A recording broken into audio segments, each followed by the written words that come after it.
Les plaines d'Abraham sont un lieu très connu et très fréquenté. Les batailles de 1759 et 1760 s'y sont déroulées entre l'armée française et l'armée anglaise. Ce fut en premier l'explorateur Samuel de Champlain qui fit la découverte de la ville de Québec. Il quitte la France avec 25 hommes en direction de la Nouvelle-France dans le but de préparer l'établissement d'une colonie permanente. Le premier hiver est plutôt difficile pour les 25 hommes. Seulement 8 survivront en plus de Champlain. Le scorbut est la cause première. Québec devient alors un poste de traite. Quelques années plus tard, Champlain revient avec des récollets et fait de Québec une colonie catholique. Peu à peu, les habitants viennent peupler la ville. Les hommes occuperont les postes liés aux besoins de la métropole, soit l'exploitation des fourrures. En 1759 aura lieu les affrontements entre les Anglais et les Français. La bataille ne durera que 30 minutes.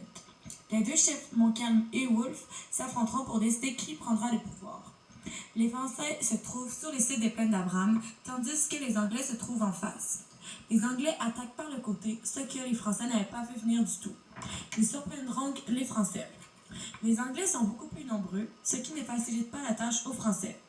Finalement, 30 minutes plus tard, les Anglais remporteront haut la main la bataille. Vers l'après-midi du 13 septembre, l'armée française doit quitter le champ de bataille de Beauport.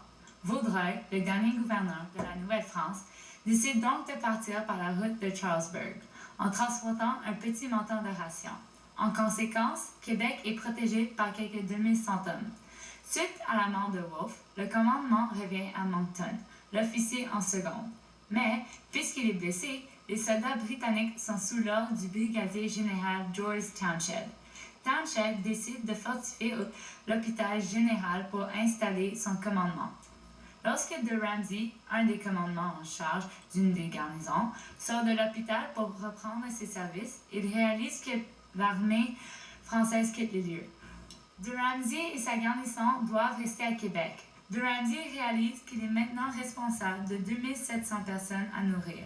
Il craint aussi que sa garnison ne pourra pas protéger la population de Québec, femmes et enfants, contre l'armée britannique. Le 15 septembre, la ville de Québec a seulement 4 jours de pleine ration. Vers 15 heures, de Ramsay décide de proposer la capitulation. Il envoie quelqu'un avec le drapeau blanc au camp britannique. Les Britanniques acceptent et le matin du 18 septembre, Ramsay et Townshend signent la capitulation de Québec. Puisque la guerre en Europe n'est pas finie, les Britanniques doivent attendre la fin de la guerre pour en savoir plus sur le sort de la Nouvelle-France. C'est le temps du régime militaire. Les troupes anglaises occupent maintenant le territoire de la Nouvelle-France. Vers 1763, la guerre de 7 ans est terminée.